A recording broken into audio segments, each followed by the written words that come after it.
नमस्कार दोस्तों, स्टार्स ई world YouTube tutorial पे आपका हार्दिक स्वागत है। दोस्तों, अगर आपको हमारे द्वारा दी गई जानकारी अच्छी लग रही हो, आपके काम में उपयोगी के लिए काम में कारगर सिद्ध कर रही हो या उपयोगी हो, तो आप अपने से लाइक करें, कमेंट करें और अपने दोस्तों के साथ शेयर करें और इस चैनल को सब्सक्राइब कर लें ताकि भविष्य में आने वाली वीडियो की लिंक आपको आपके मिल जाए।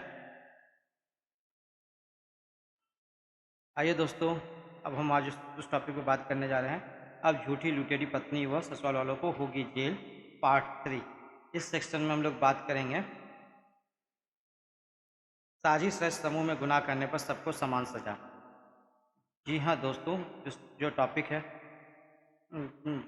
है हमारा आज का, उसमें हम लोग चर्चा कर रहे हैं साजिश रच के समूह में गुनाह करने पर सबको समान सजा।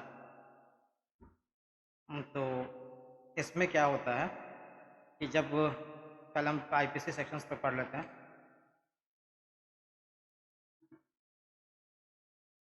आईपीसी 120 सेक्शन आपराधिक साजिश। भारतीय दंड संहिता की धारा 120 बी के अनुसार किसी भी अपराध को अंजाम देने के लिए साझा साजिश यानी कॉमन कॉन्स्पिरेसी का मामला गुनाह की श्रेणी में आता है।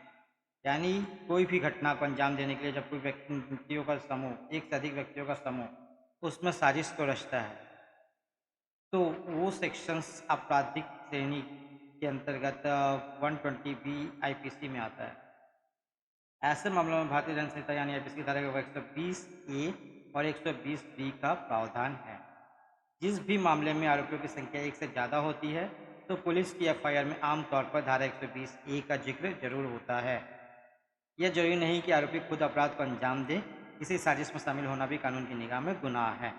जी हाँ दोस्तों, यहाँ पे अपराधी को जरूरी नहीं है कि वो किसी कार्य को अंजाम दे।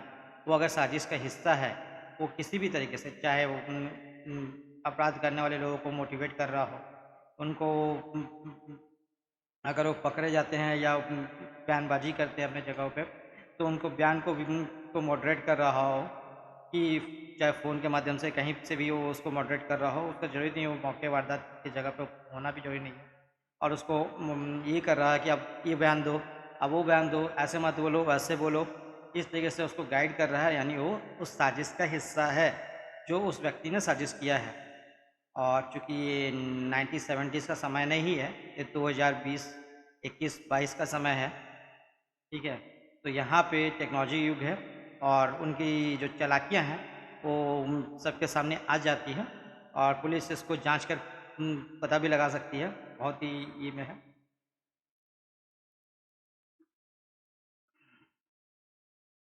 आगे सेक्शन में जानते हैं, ऐसे में साजिश में शामिल शख्स यदि फांसी, उम्र कैद या 2 वर्ष या उससे अधिक अवधि के कठिन कारावास से दंडनीय अपराध करने की आपराधिक साजिश में शामिल होगा, तो धारा 120 के तहत उसको भी अपराध करने वाले को बराबर सजा मिलेगी। इसमें होता क्या है दोस्तों कि जब मान लीजिए, चूँकि हमारा जो टॉपिक है झूठी लुटेरी पत्नियों ससुराल वालों को हो गई थी, इसमें मान लीजिए लड़की के ऊपर कोई एक ऐसा सेक्शन लगता है जिसमें लड़की जो झूठा से जब केस कर देती है और सामने से लड़के वाले के पक्ष की तरफ से जब उसके ऊपर काउंटर केस होता है और उसमें कुछ ऐसी धाराएं लग जाती है जिससे लड़की का अपराध सिद्ध भी हो रहा होता है और इसमें लड़की को जो सज़ा है वो 2 साल फांसी, उम्र कैद, या क्योंकि इसमें तो फांसी उम्र कैद तो नहीं होती है, 2 वर्ष या उससे अधिक की अवधि के ही कठिन कारावास का जो सज़ा होता है, उसमें अगर लड़की को हो रहा होता है या अपनी लड़की के साथ मौजूद अन्य मौजूद में से किसी भी शख्स को, और अधिकतम जो सज़ा होगी उस शामिल साजिश में शामिल सभी व्यक्तियों को, चूँकि सभी व्यक्तियों ने समान सब ये किया है, आपराधिक साजिश में शामिल हैं, तो उन सबको भी सेम सज़ा होगी। अगर वो साजिश में शामिल भी हैं, मान लीजिए उन्होंने अपराध नहीं भी किया है और वो साजिश में शामिल थे और वहाँ पे भले नहीं भी थे लेकिन बैकअप सपोर्ट कर रहे थे या उसको ये कर रहे थे या उस साजिश को प्लान किए थे, तो उनको भी सेम सज़ा हुई। अन्य मामलों में यह सज़ा 6 महीने की कैद या जुर्माना या दोनों हो सकते हैं। अब आते हैं दोस्तों हम लोग एक नए आईपीसी सेक्शंस के बारे में जानते हैं, जिस सेक्शंस का नाम है आईपीसी 34 सेक्शन समान उद्देश्य। जी हाँ, जो इसके बारे में अभी हम पिछले टॉपिक पे ही चर्चा कर रहे थे कि समान उद्देश्य, यहाँ धारा एक समान आशय से एक से अधिक व्यक्ति द्वारा संपन्न किए गए अपराधों के संबंध में है। यदि 2 या 2 से अधिक व्यक्ति कोई कार्य संयुक्त रूप से करते हैं तो विधि के अंतर्गत स्थिति वही होगी कि मानो उनमें से प्रत्येक के द्वारा वह कार्य स्वयं व्यक्तिगत रूप से किया गया है। जी हाँ दोस्तों, मान लीजिए किसी एक को ने ये किया और जिससे हमने अभी डिस्कस किया था, तो अन्य जो सिर्फ साजिश में शामिल था उस पे भी वही सज़ा लगी होगी। अब देखते हैं इसमें आगे क्या आता है।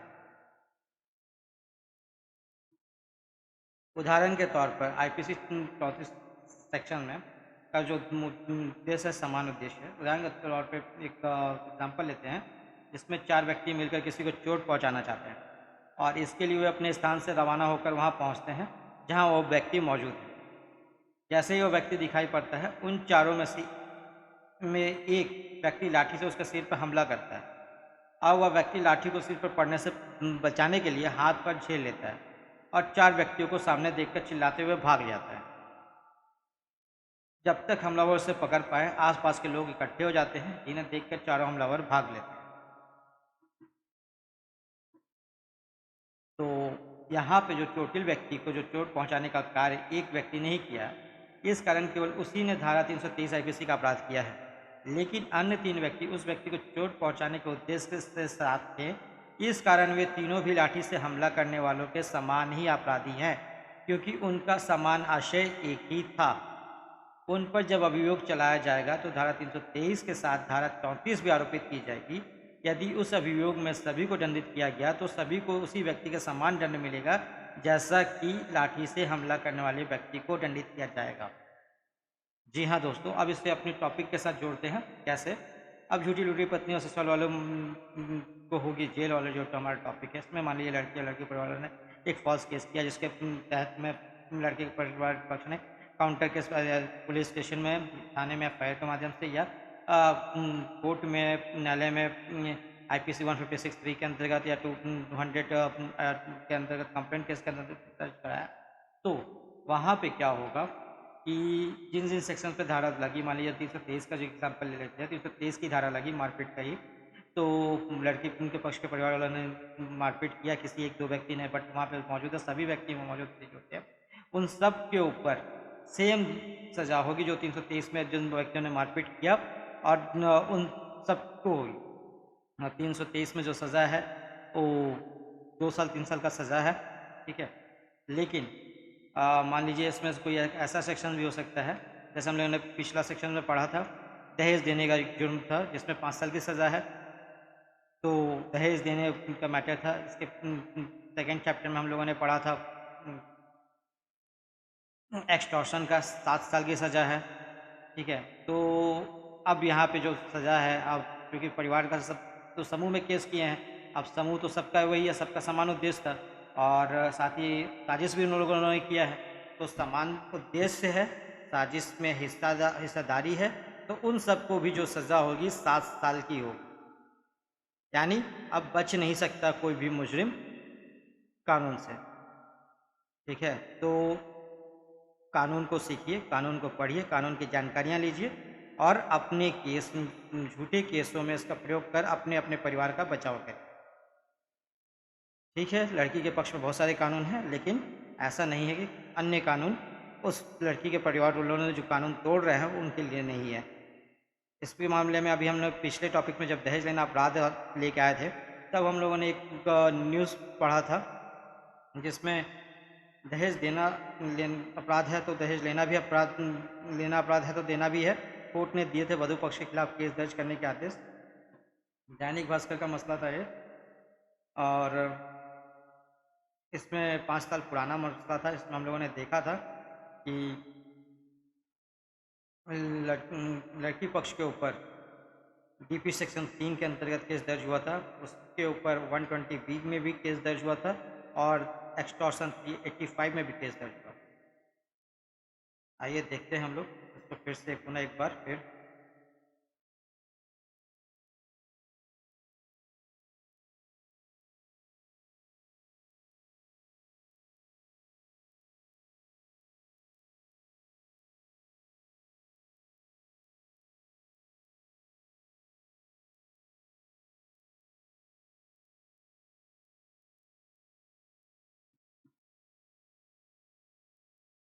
देखिए दोस्तों, यहाँ पे भी धारा जो सेक्शन लगी हुई है 606 अमानत में खयानत, धारा 120(b) षड्यंत्र रचना और दहेज अधिनियम की धारा 3 दहेज देने के आरोप में संलिप्त होना। यानी अब ये जो 120 षड्यंत्र रचना है इसमें 5 साल की सज़ा है, 385 में भी सज़ा है। तो सबसे हाईएस्ट जो सज़ा है 5 साल की है, तो यानी सबके ऊपर 5 साल की सज़ा हो जाएगी। ठीक है, तो बच नहीं सकते कोई भी मुजरिम अब। ठीक है, इसलिए कभी भी कानून के साथ दुरुपयोग ना करें, कानून के साथ खिलवाड़ ना करें और किसी के ऊपर झूठा केस ना डालें। इससे अदालत का भी समय बर्बाद होता है और अदालतें ऐसा करने पे आपको हल्के में नहीं लेगी, आपको दोषी करार देगी और आपको भी सज़ा सुनाएगी अगर आपका केस झूठा पाया जाता है तो। ऐसे 120B में बहुत सारे कॉन्स्पिरेसी के केस में अभी हाल में यासीन मलिक वाला भी केस चल रहा था, जिसपे 120B क्रिमिनल कॉन्स्पिरेसी का है मैटर, और भी अदर्स है, उत्तर प्रदेश का भी मैटर्स है, बहुत सारे मैटर्स है। अगर आप नेट पर सर्च करिएगा तो 120B सेक्शन के अंतर्गत बहुत सारे आपको केस मिल जाएंगे। और चूँकि हमारा जो टॉपिक है झूठी लुटेरी पत्नी को ससुराल वालों को होगी जेल, तो इस सेक्शन के अंतर्गत उन सबको भी जेल कराया जा सकते हैं। उसमें लड़की के माँ बाप, भाई, भाभी, अन्य रिश्तेदार भी हो सकते हैं, या अदर जो उनके रिश्तेदार नहीं है फिर भी उन लोगों ने एक्ट में उनका साथ दिया है, सहयोग किया है, तो उन सबको भी इस सेक्शन में सज़ा हो सकती है, जो लड़के पक्ष पे दबाव बनाने के लिए किसी भी तरीके से उनके इन्वॉल्वमेंट में या उनके साजिश का हिस्सा बने हैं। धन्यवाद दोस्तों। उम्मीद है कि आपको हमारा ये जानकारी पसंद आई होगी, तो आप अपने दोस्तों के साथ इसे लाइक करें, सब्सक्राइब करें और कमेंट करें और सभी के साथ शेयर करें। मिलते हैं अगले टॉपिक में एक नए टॉपिक के साथ, नए कानूनों की जानकारी के साथ। जिस तब तक के लिए धन्यवाद।